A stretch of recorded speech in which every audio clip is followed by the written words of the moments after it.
Presso il Circolo Ufficiale di Palermo siamo con il professore Mario Bellisi, che ha fortemente voluto e organizzato questo convegno giunto all'8ª edizione, Flebologia, un mondo da scoprire. Professore, a che punto è arrivata la ricerca sulla flebologia?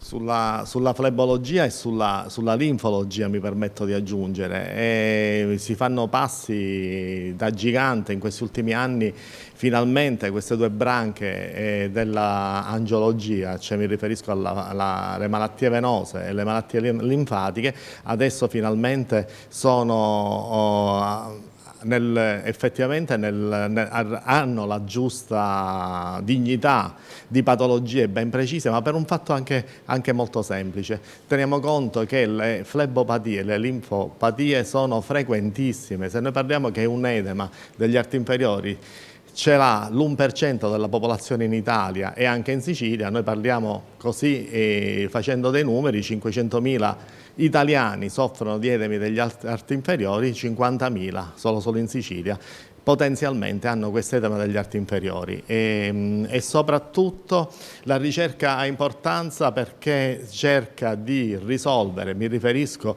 alle forme più gravi, alle forme avanzate delle patologie prevalenti e soprattutto alle linfatiche, cercano di alleviare la sofferenza di questi pazienti che altrimenti rischiano di diventare o rimanere invalidi.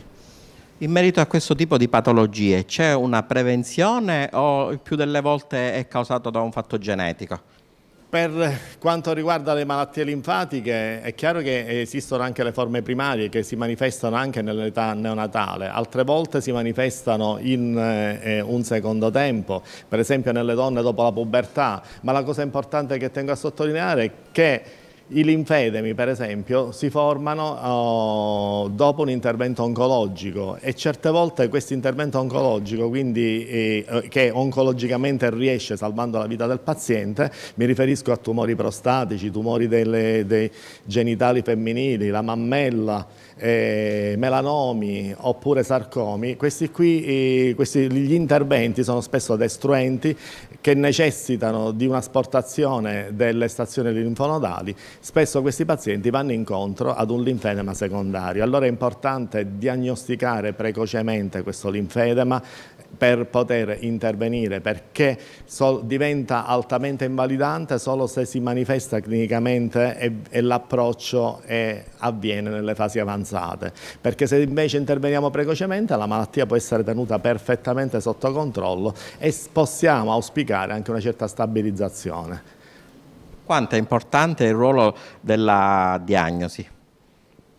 Per questo la diagnosi precoce deve essere fatta al più presto possibile, proprio il termine lo dice, precoce, perché una volta che vengono riconosciuti i segni e i sintomi che possono poi nascondere dietro una malattia ben più grave, permette allora di intervenire con quegli ausili che poi sono degli esercizi riabilitativi, l'utilizzo di idonee calze elastiche, una dieta corretta, ecco, anche perché anche un'alimentazione corretta, soprattutto di tipo antinfiammatoria, tende a contenere e a ridurre l'incidenza delle complicanze.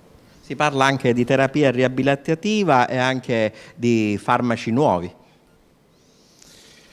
I farmaci sono fondamentali perché i farmaci ci aiutano tantissimo nel trattamento di questi pazienti, però mi è piaciuto il concetto di terapia riabilitativa e farmaci nuovi. Io dico sempre che non esiste assolutamente, sia per le flebopatie ma soprattutto per le linfopatie o malattie di confine, non esiste mai una monoterapia. La terapia deve essere sempre combinata, deve essere l'azione sinergica di più attività che tendono a ottenere sempre lo stesso risultato, quindi va bene la terapia medica, va bene la riabilitazione, va bene la dieta, va bene quando è necessario anche un intervento chirurgico, va bene la contenzione elastica.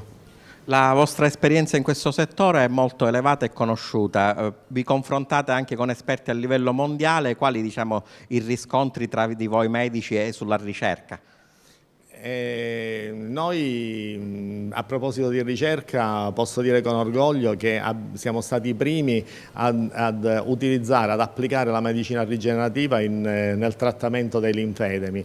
Ad oggi il linfedema, le linee guida dicono che risponde benissimo, il gold standard terapeutico è dato dall'ACDP, cioè che è il trattamento fisico decongestivo complesso, che sarebbe l'azione di tante procedure che tendono a far ridurre i volumi e a mantenerli. Noi abbiamo, non voglio dire la presunzione che abbiamo la presunzione di curarli, però ci stiamo tentando. Fare una cura vuol dire applicare la medicina rigenerativa, nel nostro caso utilizzando le cellule mononucleate prese dal sangue periferico dello stesso malato, che inoculate nell'arto in cui è presente il linfedema, mi riferisco però ai linfedemi primari, attualmente la nostra esperienza è solamente limitata ai linfedemi primari, non quelli secondari a interventi, si cerca di ottenere una neolinfogenesi, cioè una ricostituzione dei vasi linfatici in maniera tale da ripristinare questo drenaggio che costituzionalmente questi pazienti lo hanno depauperato.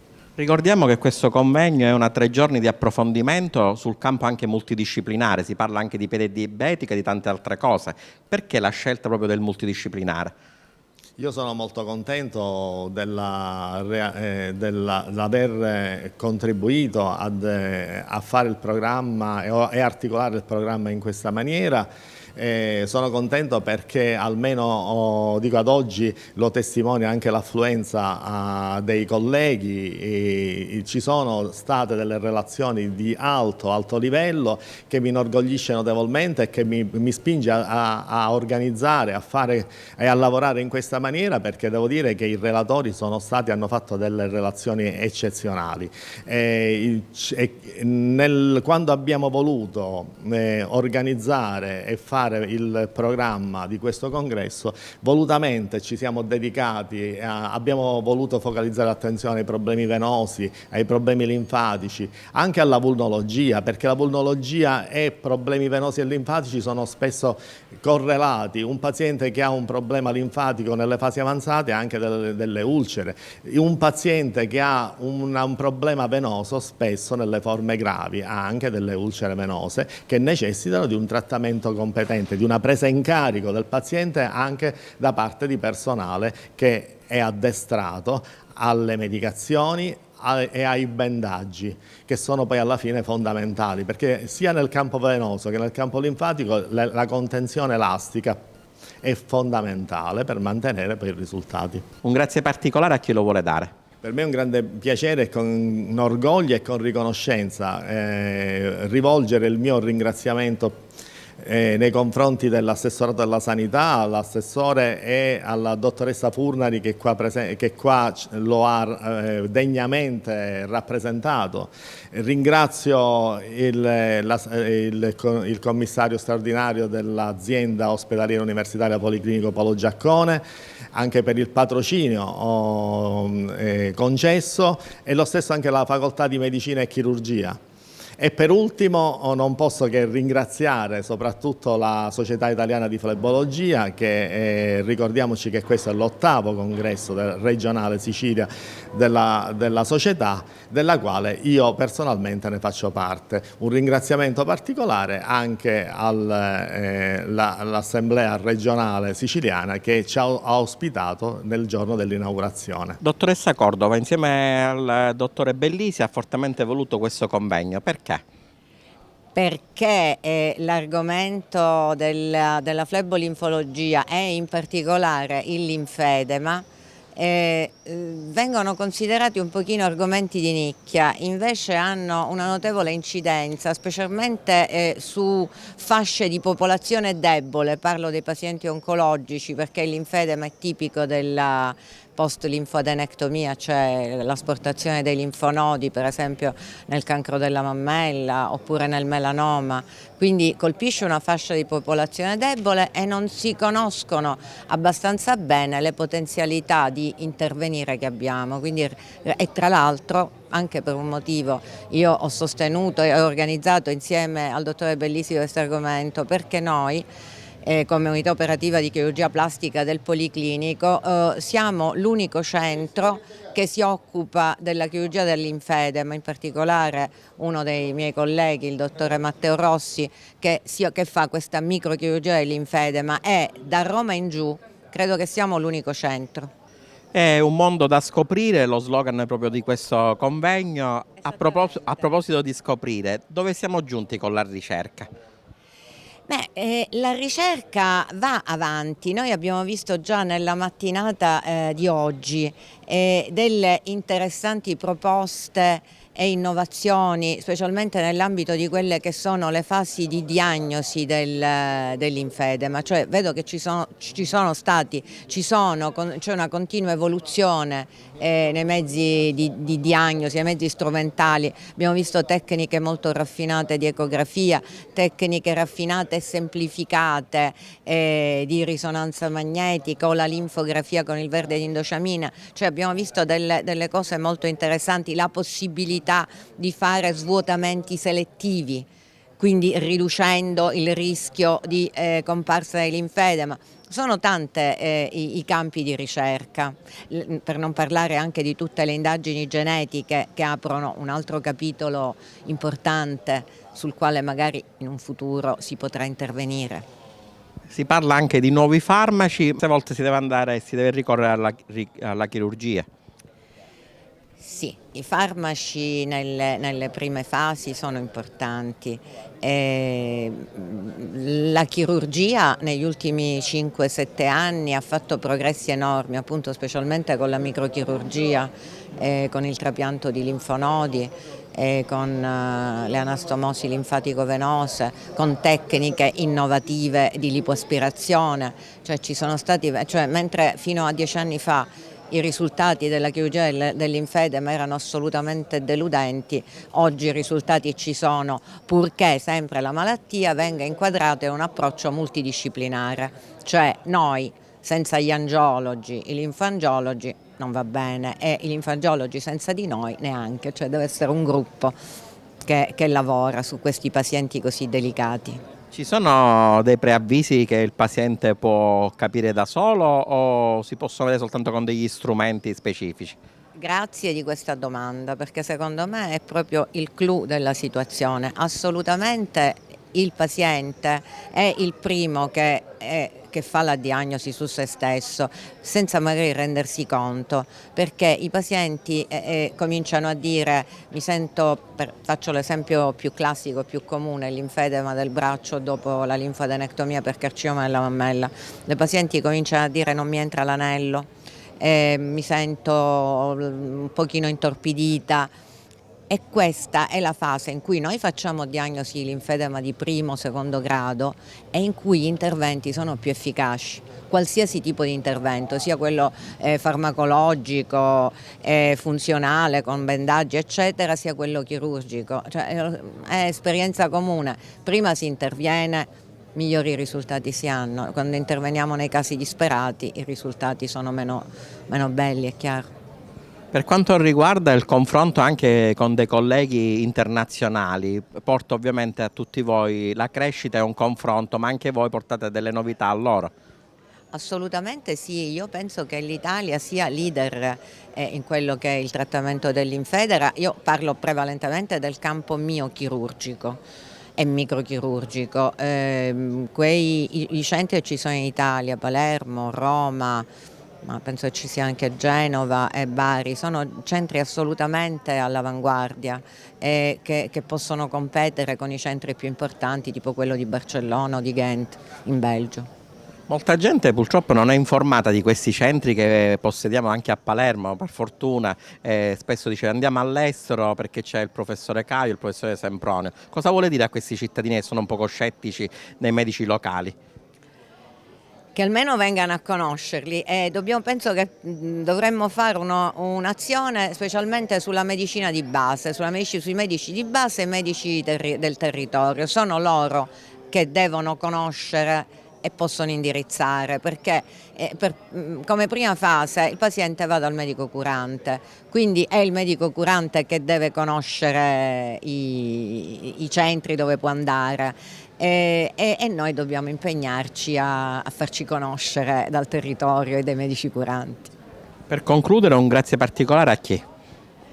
Un grazie particolare al dottore Bellisi per il centro che ha saputo creare e che sta portando avanti e anche all'azienda Policlinico che ha sempre delle professionalità elevate da presentare. E ai miei colleghi, in particolare al dottore Rossi, che porta molto faticosamente avanti questo settore. Dottoressa Furnari, l'assessorato sempre a sostegno di queste iniziative a favore della medicina e della ricerca? Sì, assolutamente, in questo caso soprattutto il linfedema rappresenta una malattia rara. Le malattie rare hanno particolare attenzione da parte delle istituzioni in quanto le specificità che rappresentano spesso sono difficili da riscontrare nel territorio. Noi nella nostra regione abbiamo delle professionalità che sono capaci e attraverso il recepimento e le linee guida di una conferenza Stato-Regioni che è stata recepita dalla regione siciliana nel 2019 abbiamo potuto già individuare intanto il primo centro di riferimento regionale che è quello del Policlinico di Palermo che è diretto dal dottore Bellisi e abbiamo in corso il riconoscimento di altri centri, questo mediante la somministrazione di checklist a tutte le aziende della regione siciliana e a tutti coloro che offrono appunto la sanità, anche le case di cura accreditate che sono appunto nel sistema sanitario regionale. Queste checklist una volta che risponderanno, poiché le checklist contengono tutti i requisiti e i criteri che sono stabiliti dal Ministero, l'assessorato mediante l'istituzione di un comitato tecnico che è in corso di attivazione, esaminando queste checklist potrà individuare i centri che nella regione possiedono i requisiti e quindi arrivare alla costituzione vera e propria di una rete linfologica regionale. Questo per dare le risposte ai cittadini siciliani che si aspettano, in quanto ancora oggi purtroppo assistiamo a un fenomeno di mobilità passiva verso le altre regioni proprio perché c'è dispersione delle attività che sono erogate in soccorso di queste persone che ne hanno bisogno. E a proposito di dispersione, voi come assessorato avete dei dati del report proprio di questo tipo di patologie? Abbiamo dei dati di questa patologia che viene trattata in maniera assolutamente frammentaria all'interno della regione, che quindi spesso dà alla persona la sensazione di non essere assistita in maniera completa e per questo la persona poi richiede l'assistenza fuori da questa regione. Il fatto di andare a individuare i centri invece regionali mediante però la somministrazione di queste checklist che sono assolutamente rigorose, cioè i centri non si potranno candidare così su spirito volontaristico, ma perché hanno quei requisiti che sono richiesti. Allora sulla base di questo noi possiamo veramente individuare i centri e offrire ai cittadini l'assistenza adeguata. È chiaro che ci saranno centri che ancora magari non avranno tutte tutto quello che è necessario, quindi a quel punto si dovranno concentrare magari in più centri, però questo dico lo valuteremo una volta che leggeremo tutte queste checklist che ci sono arrivate. A proposito di rigidità proprio per la costituzione di questi centri, è a maggiore garanzia ovviamente del cittadino che in futuro ne farà uso. Assolutamente sì, perché dovranno essere non soltanto le professionalità specifiche, ovvero quelle che sono dedicate sul campo e quindi i nostri medici, i nostri operatori sanitari, e già in Sicilia ce ne sono, ma anche le tecnologie, quindi anche tutte le risorse che devono essere offerte. E la casistica a questo punto diventa un requisito importante, perché è chiaro che chi ne ha visti di più, chi ha visto più di queste patologie, è quello che ha sicuramente acquisito maggiore competenza, quindi la rete serve anche a stabilire delle connessioni tra i vari nodi in cui ci sia proprio un trasferimento della professionalità, cioè un trasferimento dell'informazione. Il centro che è più alta ha più alta specificità, cioè ha più alta complessità, potrà erogare anche formazione agli altri centri e quindi tutti i centri formarsi in maniera sincrona. Una cosa similare voi come assessorato la state facendo, in questo caso stiamo parlando di flebologia, ma anche per le altre patologie?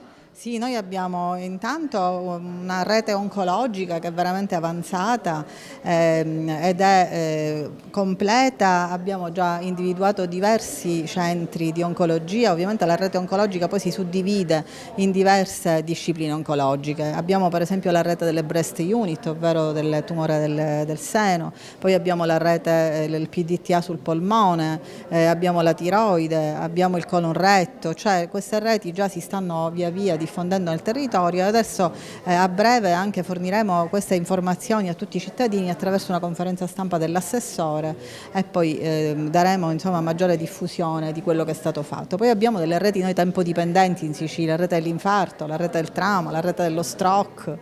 E quindi ci siamo via via specializzati nella costituzione, nella definizione di queste reti cliniche attraverso però la definizione di percorsi diagnostico-terapeutici assistenziali che sono la base poi della rete, cioè la rete parte su dei requisiti scientifici che sono individuati dai professionisti che sono attorno a questi tavoli che lavorano con noi, cioè noi supportiamo, veniamo supportati e supportiamo quello che è l'input che ci proviene non soltanto dai cittadini, dalla popolazione, ma anche dai professionisti stessi. In che modo, secondo lei, il cittadino può venire a conoscenza di questi centri? Cioè, qual è il mezzo per informare il cittadino?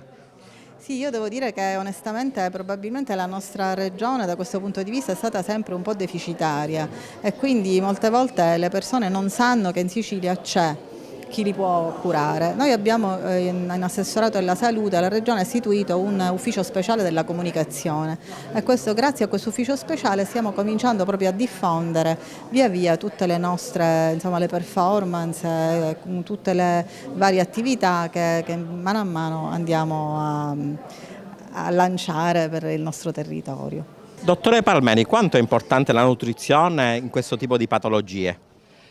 Sì, intanto bisogna dire che oggi il riequilibrio nutrizionale in tutti i pazienti, a prescindere dalle patologie, è fondamentale. La correzione dello stile di vita che oggi alla luce di studi recentissimi si basa soprattutto sul controllo dell'infiammazione sistemica di basso grado.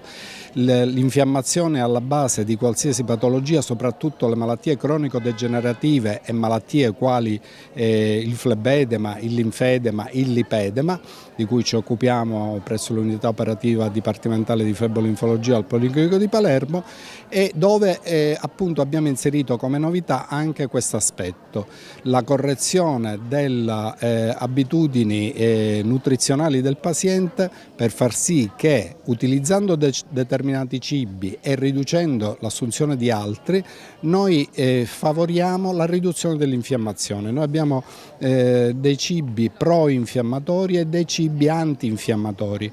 Purtroppo oggi è di uso comune abusare, per quello che nel mondo occidentale oramai è uso comune, l'utilizzo di cibi a lunga conservazione, molto processati e molto lavorati, e soprattutto di derivazione animale, che purtroppo favoriscono l'infiammazione sistemica. A proposito di cibi infiammatori e antinfiammatori, il cittadino come fa a essere a conoscenza di questo tipo di terminologie e ovviamente quali tipi di alimenti causano queste cose? Esatto, è fondamentale sapere che, come dicevo, tutti gli alimenti e derivati di origine animale sono a favore dell'infiammazione. Non diciamo che dobbiamo eliminarli completamente dall'alimentazione, a parte scelte individuali, vegetariano, vegano eccetera, ma dobbiamo ridurne l'uso in frequenza e quindi i cibi che dobbiamo preferire sono i cibi integri, integrali e soprattutto quelli del regno vegetale. I cibi antinfiammatori sono la frutta, le verdure, gli ortaggi, i cereali integri. Tutto quello che viene trattato, che passa da processi di purificazione o raffinazione, se vogliamo, impoverisce l'alimento di fibre, aumenta l'indice glicemico e diventa pro-infiammatorio. Anche il glutine moderno, che deriva dalle farine raffinate, 00 eccetera, purtroppo diventa infiammatorio. E allora il glutine integro, i grani antichi di Sicilia, il riso integrale, il riso nero sono cibi che hanno nella loro integrità vitamine, minerali e antiossidanti che riducono lo stato infiammatorio. Quindi invitiamo i nostri telespettatori innanzitutto a documentarsi, ma anche andare da un nutrizionista per farsi dare dei consigli. Assolutamente, laddove il nutrizionista è preparato per questo e non consiglia soltanto un programma nutrizionale, una dieta necessariamente solo, esclusivamente dimagrante, perché tutte le diete funzionano per far dimagrire, poche sono quelle che pensano in prospettiva allo stato di salute del paziente. È facile perdere chili, ma è facilissimo riprenderne e anche ammalarsi in conseguenza di diete che non sono assolutamente corrette dal punto di vista che abbiamo appena detto. Si parlerà oggi anche di terapie mediche integrate. Cosa si intende? Sì, per terapie mediche integrate intendiamo l'utilizzo di fitoterapici, quindi sostanze che derivano dal regno vegetale e che non sono chimiche come molti farmaci sappiamo, che per carità sono utilissime nel momento in cui sono necessari. Oggi c'è un abuso di farmaci di sintesi e grazie all'istituzione di commissioni presso gli ordini medici, di medici esperti in medicine complementari, fitoterapia, agopuntura, omeopatia, possiamo oggi avvalerci di terapie integrate alla farmacopea ufficiale di sintesi e quindi utilizzare integratori, quindi piante quali la centella asiatica, la curcuma, il tarassaco, che sono delle piante che ci danno una mano importante nel controllo di patologie flebologiche e linfatiche.